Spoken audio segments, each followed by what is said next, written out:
कुछ स्त्रियां कब्र के तरफ जाती हैं, और वो इसलिए जाती हैं ताकि वो प्रभु यीशु मसीह का जो मृत शरीर है उसमें क्या करे, वो सुगंधित द्रव्य लगाए। क्या करे? सुगंधित द्रव्य लगाए। इसलिए वे स्त्रियां जो है उस तरफ जाती हैं, और जब वो कब्र के पास में पहुंचती हैं तो उनको एक आश्चर्य की बात दिखती है, और वो आश्चर्य की बात ये कि उस कब्र के ऊपर रखा गया जो पत्थर है वो पत्थर हट गया होता है। सुनना बड़े ध्यान से, कब्र के ऊपर रखा हुआ पत्थर हट गया, उसे उन्हें जो है दिखाई पड़ता है। तो वे सोचते हैं कि अरे क्या हो गया, वहां पहरा नहीं, पत्थर हटा हुआ है। और जब ये लोग वहां जाते हैं तो उनके सामने स्वर्गदूत आते हैं, और स्वर्गदूत आने के बाद में वो डर जाते हैं कि अरे बाप रे, स्वर्गदूत वहां पर आ गए। तब स्वर्गदूत उनसे कहता है मत डरो। क्या कहता है? मैं मत डरो, मैं जानता हूं मैं जानता हूं कि तुम यीशु को जो क्रूस पर चढ़ाया गया था उसे ढूंढ रहे हो, तो उसे ढूंढती हो।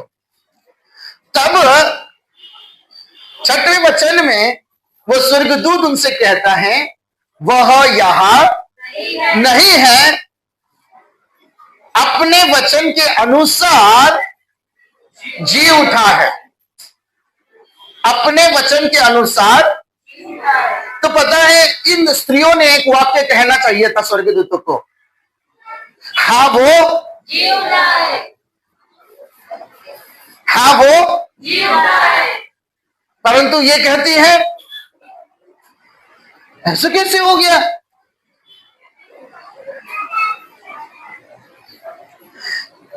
इसलिए मैं आपको कह रहा हूं,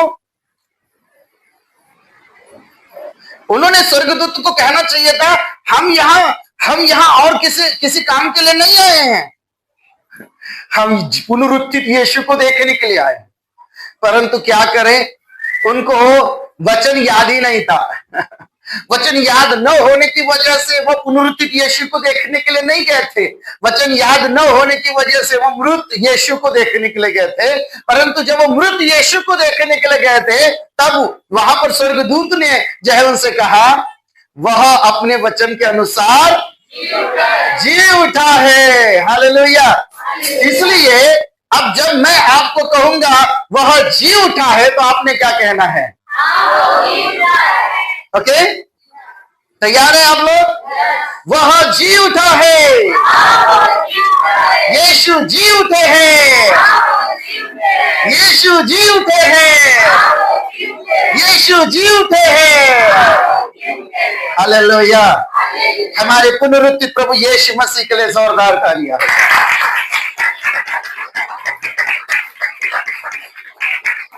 हालेलुया, हालेलुया। बाइबल में प्रभु यीशु मसीह के लिए हर जगह भविष्यवाणी की गई थी। जन्म के समय भविष्यवाणी कि देखो एक कुंवारी उसके द्वारा एक पुत्र जन्म लेगा।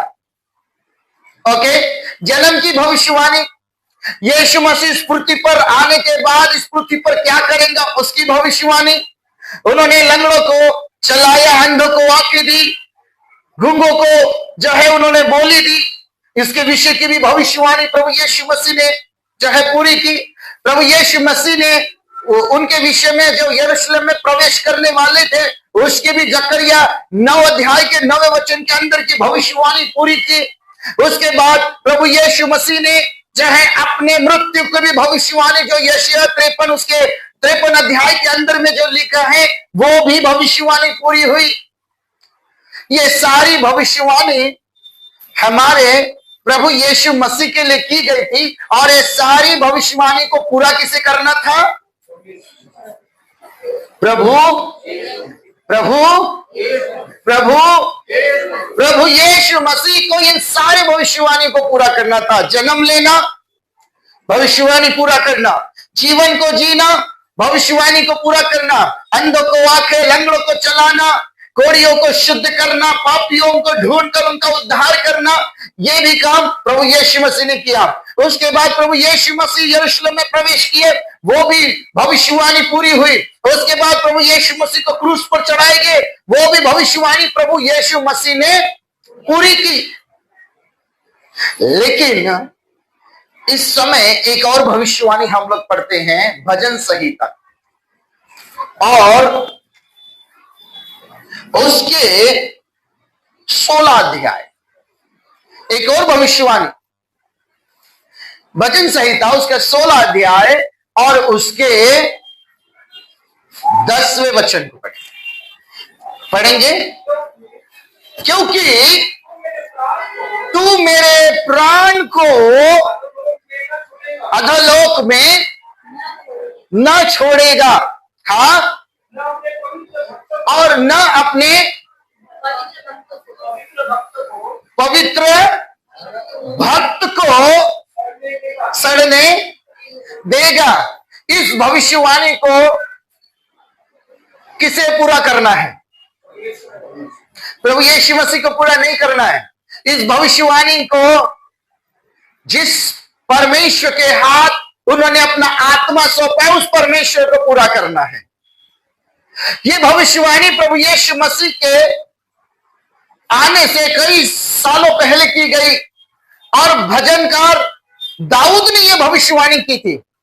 अगर दाऊद ने यह भविष्यवाणी अपने लिए की होती, सुन रहे बड़े ध्यान से, तो दाऊद तो मर गया, दाऊद का जो है कब्र में गाड़ा गया, और दाऊद का जो है आज भी कब्र, ऐसा कहते हैं, उस समय के लोग कहते हैं कि वर्तमान में अभी भी है।